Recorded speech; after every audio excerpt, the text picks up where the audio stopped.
Hi guys, and what is going on today? Tomcat here. Welcome back to Forza Horizon 4, and thankfully I have my face cam working again for console stuff. And I also want to take a second to thank Thrustmaster for these Ferrari headphones, this Ferrari headset, because it's actually really comfortable over like long periods of time. And they just sent them to me. They didn't tell me they were like, "Hey, say something nice about." No, they just sent them to me. So I was like, cool.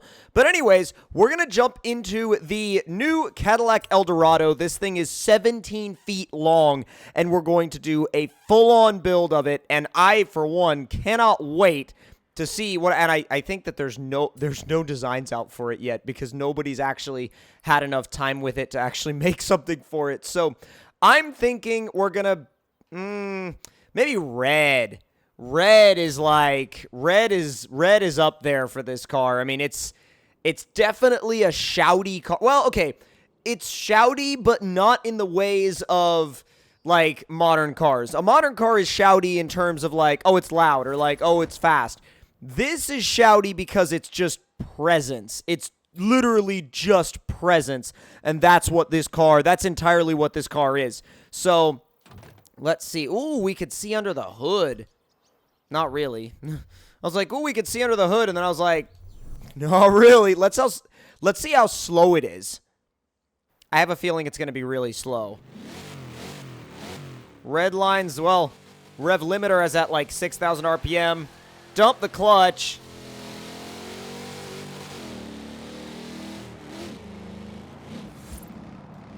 Oh, it's definitely only a 4-speed. High.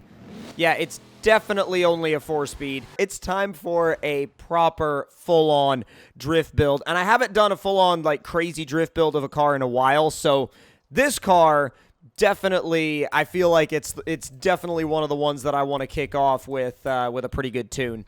So, and not just a tune, but I just want to go crazy with it. Now, we can stick forced induction on the factory engine, twin turbos, or a positive displacement supercharger. Let me see, actually, what is the, so like 300-ish horsepower, what is it, like 345 horsepower and 435 foot-pounds of torque out of a, like, 6.39, so 6.4 liter V8. I mean, that's not bad. We can put a 6.2, 8.4 V10, 6.5 liter V12, good lord. I think just to keep it, under the idea of, I mean, I would like to put the V12 in it, but I also kind of feel like putting the V12 in it kind of ruins it, so I'm going to do the V8. And plus, this isn't going to be a drag car. This is going to be a drift car. So, twin-turbo V8. Wait. Positive displacement supercharger. Yeah, I don't know. I made that choice at the last minute. I was like, it would probably be better. It would probably be better that way. Little tiny wing for the back. Yes, that's why. That's why we need the positive displacement supercharger, boys. All right, now, before we do anything else, we need to sort out race brakes and drift. Oh, my God, is that the... That could very well be the lowest car ever in Horizon 4. Holy crap. You could do a roll cage, but we're not going to because that really ruins the, like, just the look, the, like, aesthetic look of the car. That doesn't work, but damn, is that low.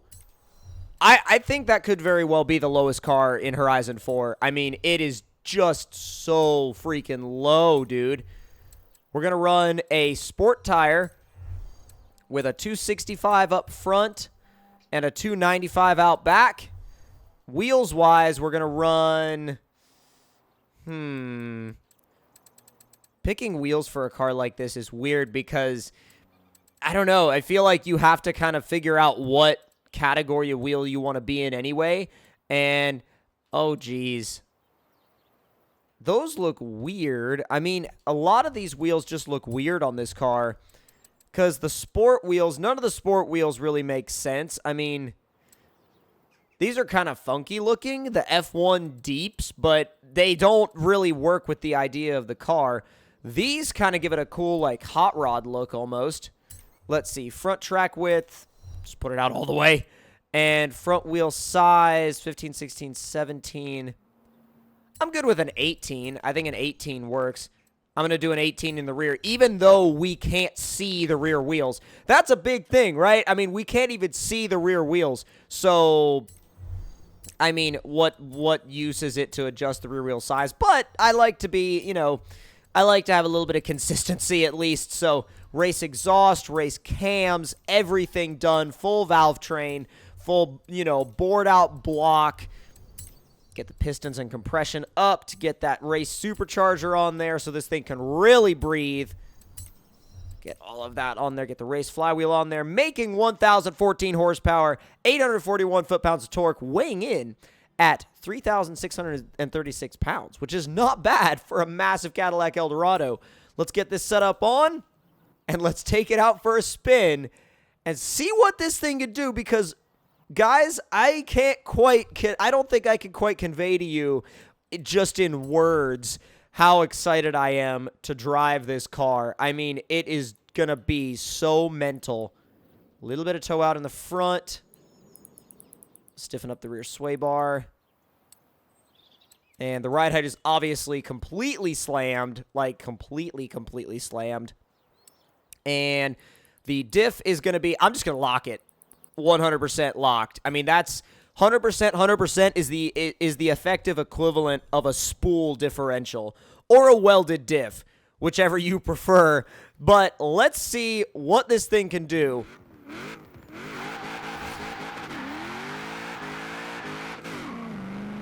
Wow, it actually grips up in third. That's interesting. Surprising, too. I'm going to call this thing the drift sled, because that's what it is to me. Oh, that's going to be yep. This is 100% the drift sled. And real quick, also, let me max it out real quick, because I haven't really bothered to do it on a lot of cars, but this one definitely not only needs it, but I feel like this car just deserves it. I mean, it really just needs to have everything maxed out. Under the seat. It's amazing what you can find under the seat of your own car. 7,500 credits under the seat of your own car. No big deal. We'll do the wheel spin last.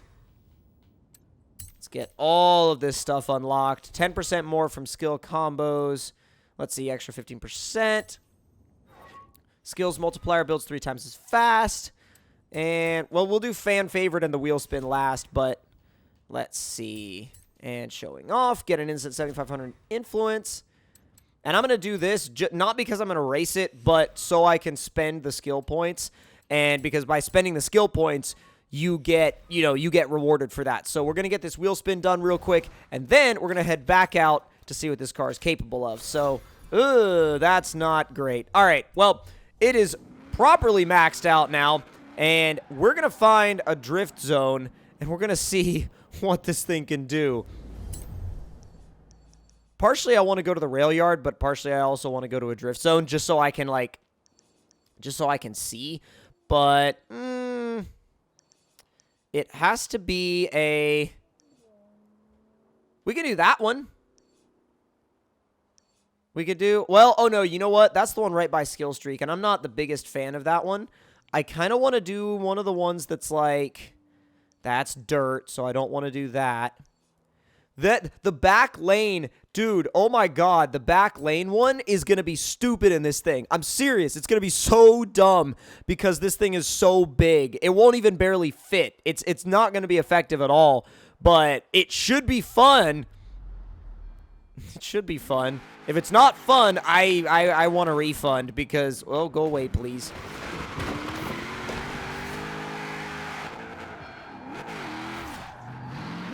Oh, God, it does bog out a little. And you know what? I'm going to change the final drive. I didn't think I was going to... I didn't think I was going to change the final drive, but I'm going to give it a 410 just to make sure it's very lively. More lively than it is now. Oh, it's more lively already. Yeah, you really have to be careful about where you aim it, though. I mean, you really have to be careful.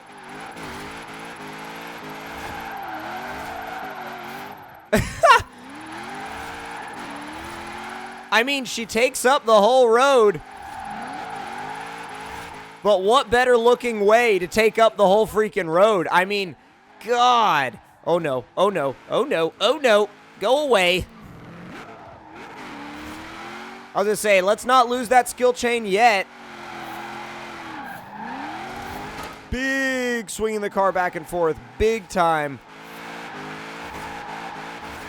I don't think this thing would be very good on Fortune Island because it's not really good at carrying speed going up a hill, but it might be good going down. You never know. See, that's the thing. It's like, it's weird because with the way the gearing is versus the way the power to grip ratio is, it's not always like the best to, like for carrying speed, but once it gets there, it carries it awesome. So you kind of have to be aware of that for one, but you also have to be aware of the fact that it is so huge. I mean, sometimes I just intentionally throw it off the side of the road because I'd rather not deal with like trying to weave around traffic. It's so big. But the fact that it's so long makes sliding it around insanely easy. Like, it is so easy to drift. It's so easy to drift this thing. Oh my god, I can't like get over this car. Jeez, dude, I can't get over this car. What a mental thing. I mean, really, what a mental thing. I freaking love it. Come on. Let's go, let's go, let's go. We have that ×6 multiplier, which is nice, and we also have the extra time so it doesn't time out on us. I'm really grateful to have both of those things. Both of those things are very helpful. Is that a wall tap or just a wall smash? Probably a wall smash. Easy. Come on. Right around the side. And geez, this thing is just hilarious, man. I think the biggest thing that is like the takeaway from this car is that it doesn't have to be some sort of crazy FD car to be a fun drift car. It really doesn't. I mean, at the end of the day, what you're dealing with here is probably one of the most fun drift cars you could build, in my opinion, though. But like, one of the most fun drift cars you could build solely because it's no. Oh well, I also just remembered I have the perk that saves it. But no, this is absolutely one of the most fun drift cars you could build, and I genuinely love driving it. So, hope you all enjoyed this build. If you did, make sure to click that like button. Tell me in the comments below what you guys thought of it. And if you're new to the channel, please do subscribe for more, and I'll see you guys next time. Talk to you all later.